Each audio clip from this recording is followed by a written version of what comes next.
Hey, what's up fellow creatives? Khan here with another video. I hope you're doing well. Today is going to be an exciting day because this is going to be the first Lightroom tutorial on my YouTube channel.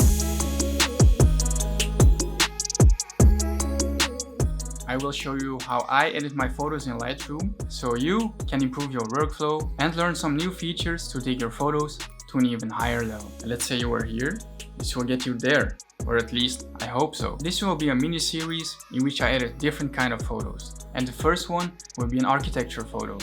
My editing style is getting more and more consistent. I think I definitely have some recognizable traits. As you can see on my Instagram page, I usually desaturate most of my tones and make only one or two colors pop out. But unfortunately, I can't do all the same adjustments to every photo. A lot also depends on the situation. First example, how did the colors of the location or the subject look when you took the photo? Let's say I had to do a photo shoot of a green car, but my editing style is to desaturate the greens almost completely. Then I would have to choose to not shoot the green car or to let my style come over in another way. Because for cars and for products, it's very important to show the real life colors of the product. Let's say you ordered a new Tesla and you went for the blue color because it looked good on a picture.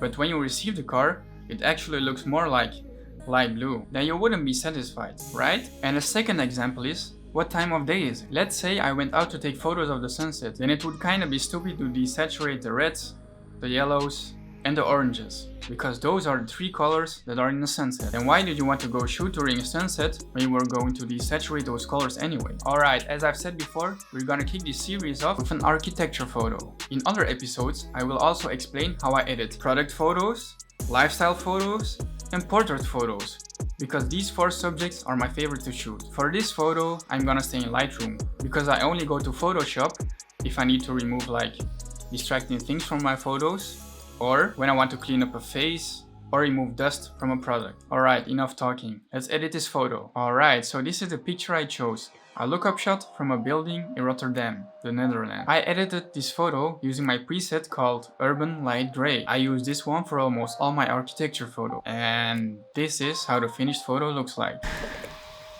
Alright, let's get this started.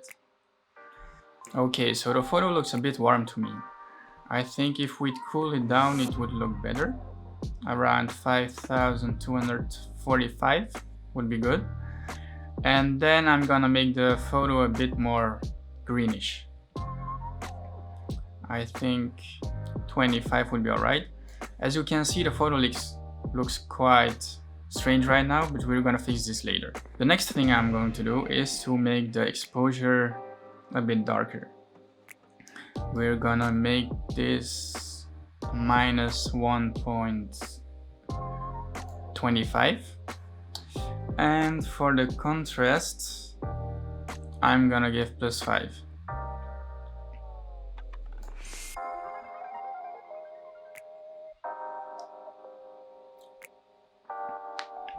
Because I like to give my photos some contrast, and definitely architecture photos. Then I usually bring down the highlights of my photos to make them a bit more moody. So I'll go with -70 for this one. And because I edit my photos quite dark, I'll bring my shadows with a lot. So +95 will do. And then we're going over to the next sliders. We'll decrease the whites with -15. For the blacks, we'll go with -10. And then we'll go over to the next sliders. In this photo, I didn't touch the texture. But the next two sliders are very important for me, because I like to use quite some clarity in my photos because I feel like it makes the photo pop. But you'll have to make sure that you don't overdo it, because as you can see, if you push it all the way to the right, it makes it look quite fake. So in this one, we'll go with +15. And another slider which can make your photo really pop out is the dehaze one. And for this, we'll also go with 15. And as I mentioned before, never overdo things, because it can make it quite weird. And as you can see, it pops out the clouds a bit more and the building itself too. In this preset, I desaturate my photos quite hard. And why do I do this? So later on in the HSL sliders, I will get only the colors back that I want. And I usually decrease the desaturation and I increase the vibrance.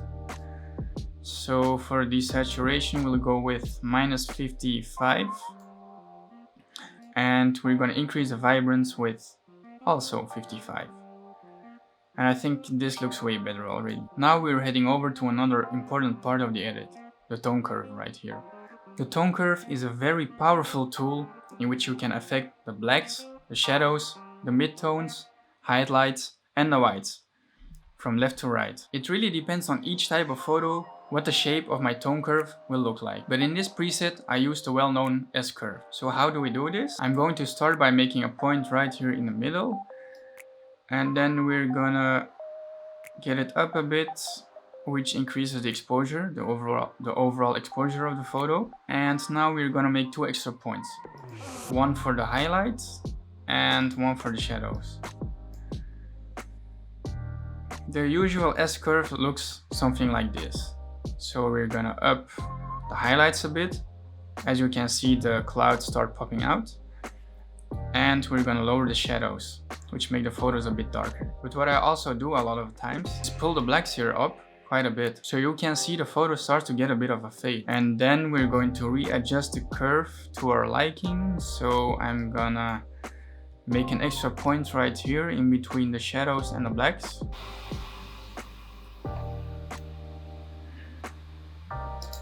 You can also adjust the tone curve separately for each RGB color, but I'm not touching it in this edit. As you can see, you can do it for the reds, the greens, and the blues. The next thing we'll do is we'll click on the very left button over here, where you can adjust your sliders with a bit more control. And for the highlights, we're going to -70. Then the lights will also do -25. And we're not going to touch the darks. And the shadows will go up with 25. And the thing that I forgot to mention is when you go here in the tone curve and you press Option for Mac or Alt while adjusting the tone curve, you have way more control instead of just doing it without pressing Command or Option, as you can see. Alright, let's go back with Command Z. And did you know you can check the changes you made by pressing all these little toggles over here? Alright, looking good. And now we're going to the part where the magic happens. And we finished the photo for like 80% or something. As I said before, the main characteristics of my photos are that I edit them with some orange tones popping out, desaturating the greens, and made the blues more steel looking. To achieve this, we'll first edit the hues of each color. Okay, so I usually make the red tones more to the orange side. Then we'll make the oranges more orange with -20. Then we're gonna change the yellow hues also more to the orange side with -70. The greens we're gonna make more yellowish with -100. The aqua we're gonna make more blue with +70. The blue tones we're gonna make it a bit more teal with -15. We're gonna make the purples more pink reddish with +50. And we're not really touching the magenta in here. Then as far as the saturation goes, we're going to desaturate the reds with -20. Increase the saturation of the oranges with +50. Then we'll desaturate the yellows with -50. Right here. The greens we're going to completely desaturate. The aquas too. The blues with -37. Which will affect how light or how dark the color appears in the photo. The reds we're going to make +35. Then we're going to decrease the oranges with -20. Next are the yellows with +35. Right here. Maybe I could make it myself easier and by just typing the numbers right here. The greens we'll do with +5. The aqua will make +35. Then we're going to adjust blues to -55. Looks good, I think. Alright, and let's press the toggle right now to check the difference. Looks way better already, right? And now let's check the whole complete photo, before, after. And now we are heading to the split toning. With this, you can put different hues in your shadows and highlights. But in this preset, I didn't really use it that much. So I made the saturations of the green in the highlights +5. So the hue will go 100 and saturation here +5. And for the shadows, we'll just leave the orange here as is and improve the saturation with also +5. I don't know if you notice it, but you get like a more orange greenish cast over your whole photo.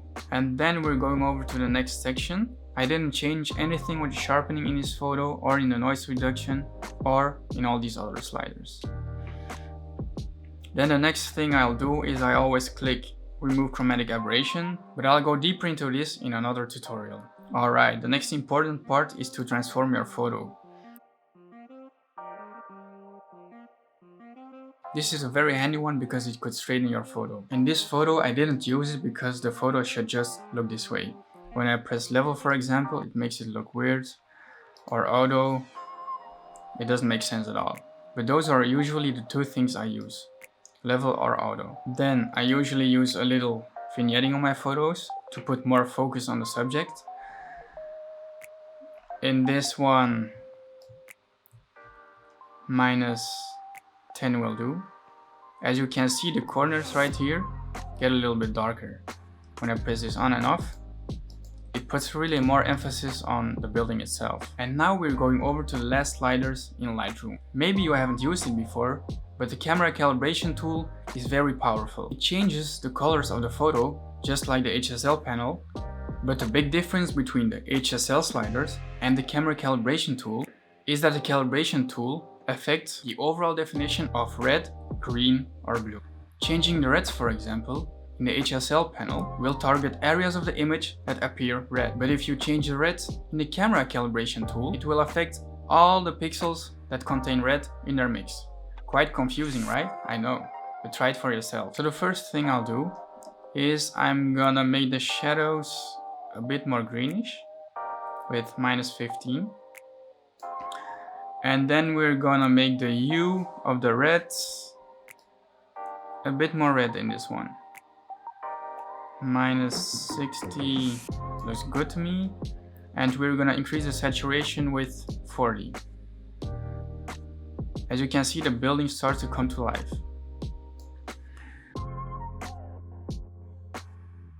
The next thing we'll do is we're going to increase the hue of the greens with +25 and the saturation with +10. Then we're going over to the final slider, which is the blue primary. And this one we're gonna make way more teal with -65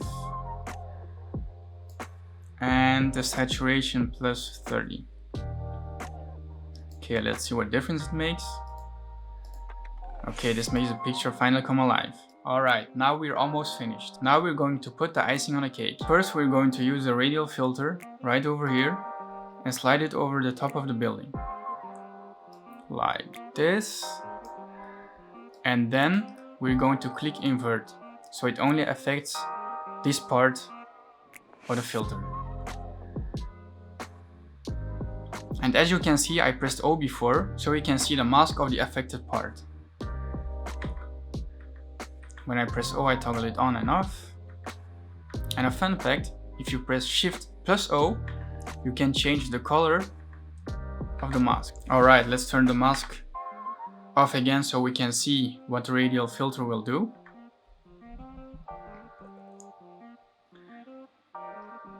we're going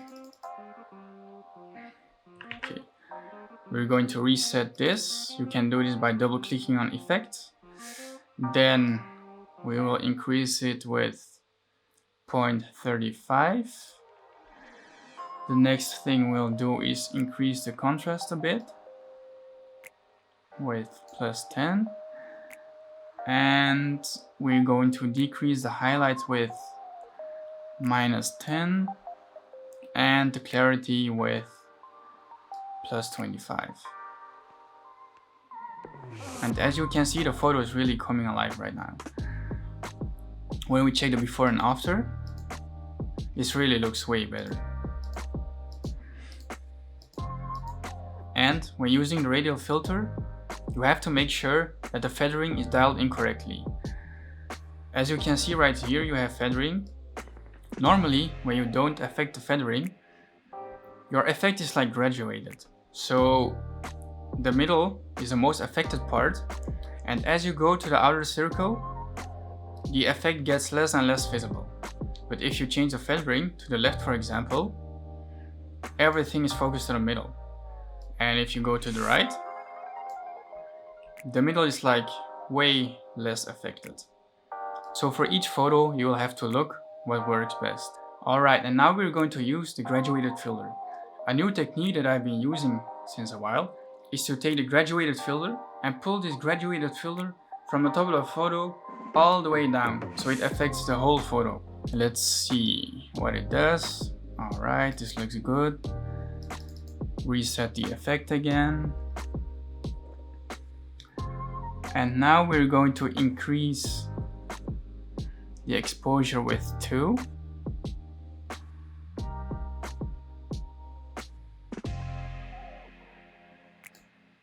We're going to increase the contrast with 7. And then we're going to decrease the highlights with -14.